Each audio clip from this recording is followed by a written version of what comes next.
এত লোকের টাকা নিয়ে ভেগে পড়াবার পর ধরা পড়লে শাস্তিটাও যে সহজ হবে না তা গিরিধারী লাল জানতে বাকি ছিল না।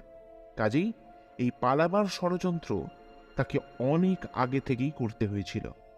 তাই গত বছর 3 মাসের ছুটি নিয়ে বাইরে বেরোবার দরকার হয়ে পড়ল। আসলে কিছুই নয়, গিরিধারীলাল কোথাও যায়নি, ছিল কলকাতাতেই ছদ্মবেশে। অমল খাসা দাঁড়িয়ে সেটা আবার কামাতেও হলো তাকে।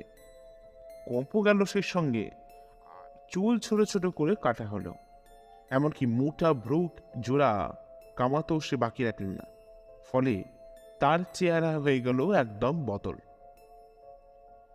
তারপর সেই ছদ্মবেশী গিরিধারী লাল যখন রতনলাল নাম নিয়ে জনৈক ভদ্রলোকের পকেট মেরে 3 মাসের জন্য স্ত্রী ঘরে গেল এবং সেই সঙ্গে দাগি আসামির খাতায় নাম লেখালো, তখন তার